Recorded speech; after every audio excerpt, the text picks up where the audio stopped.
அன்பு நண்பர்களே, அனைவருக்கும் அன்னை சமையல் உமாவின் அன்பான வணக்கங்கள். இன்னைக்கு அன்னை சமையலில் பார்க்க போகிறது பன்னீர் வெஜிடபிள் ஒயிட் குருமா. இது பூரி சப்பாத்திக்கு ரொம்ப சூப்பராக இருக்குங்க. வாங்க எப்படி செய்கிறதுன்னு பார்க்கலாம். கடாயில் தேவையான அளவு எண்ணெய், 200 கிராம் பன்னீரை மீடியம் பீசஸாக கட் பண்ணி இதில் சேர்த்துக்கலாங்க.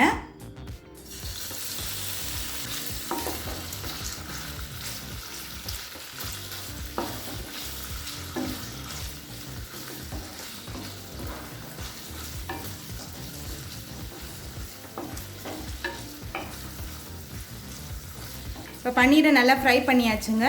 ரொம்ப கலர் மாறணும்னு அவசியம் இல்லை, லேசாக கலர் மாறினா போதும். இப்போ இதை எடுத்து தனியாக வச்சிடலாம். கடாயில் தேவையான அளவு எண்ணெய், முதல்ல ஒரு பட்டை, ஒரு பிரியாணி இலை,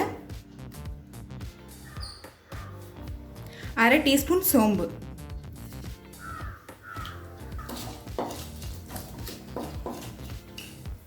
அடுத்து ஒரு பெரிய வெங்காயத்தை சேர்த்துக்கலாங்க.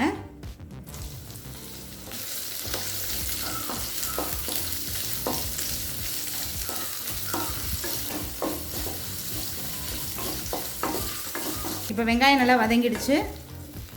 அடுத்து 1/4 கப் பச்சை பட்டாணி,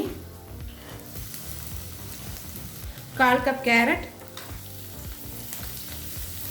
பீன்ஸ் 1/4 கப், 1/4 கப் உருளைக்கிழங்கு.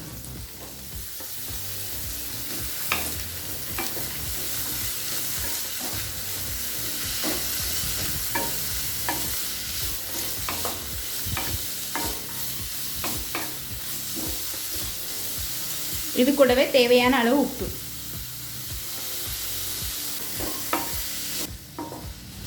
உங்களுக்கு விருப்பமான காய்கறி கூட போட்டுக்கலாம். பட்டாணி கிடைக்கலன்னா பரவாயில்லைங்க, விட்டுருங்க. கிடைச்ச காய்கறியை மட்டும் போட்டுக்கோங்க.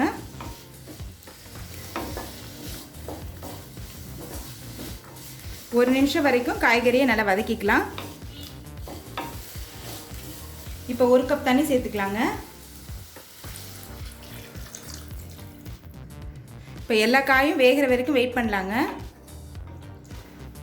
இப்போ காய்கறி வெந்துட்டுருக்க நேரத்தில் நம்ம மசாலா அரைச்சிக்கலாங்க. இப்போ மசாலா அரைக்க தேவையான பொருள் என்னென்னு பார்த்துக்கலாங்க.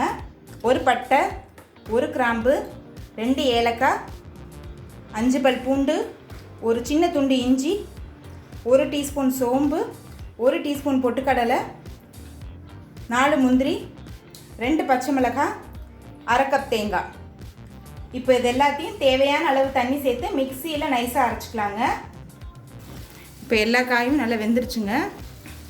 அடுத்து நம்ம அரைச்சி வச்சுருக்க மசாலாவை இதில் சேர்த்துக்கலாம்.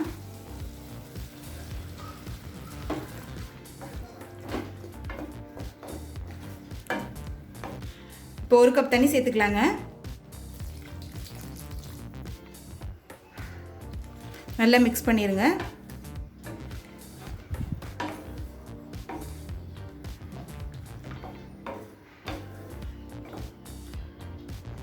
இப்போ நம்ம ஃப்ரை பண்ண பன்னீர் இதில் சேர்த்துக்கலாங்க.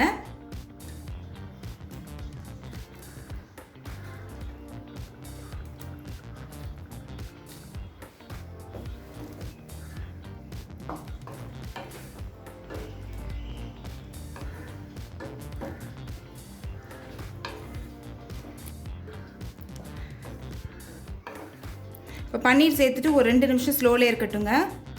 இப்போ அடுத்து 2 டீஸ்பூன் தயிர் சேர்த்துக்கலாம். தயிர் புளிக்காத தயிராக இருக்கணுங்க.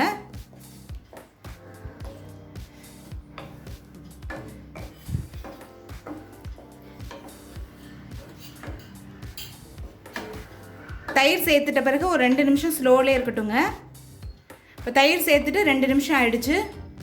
குருமா பாருங்கள், நல்லா திக்காக இருக்குது. இப்போ paneer vegetable white kurma ready ஆகிடுச்சுங்க. சர்வ் பண்ணிடலாம். இப்போ சுவையான paneer vegetable white kurma ready ஆகிடுச்சு. ரெசிபியை ட்ரை பண்ணி பாருங்கள், கண்டிப்பாக உங்களுக்கே பிடிக்கும். ரெசிபி பிடிச்சிருந்ததுன்னா வீடியோவை லைக் பண்ணுங்கள், கமெண்ட் பண்ணுங்கள், ஷேர் பண்ணுங்கள். இது வரைக்கும் அன்னை சமையல் சேனலை சப்ஸ்கிரைப் பண்ணுறேன்னா சப்ஸ்கிரைப் பண்ணுங்கள். தேங்க்யூ.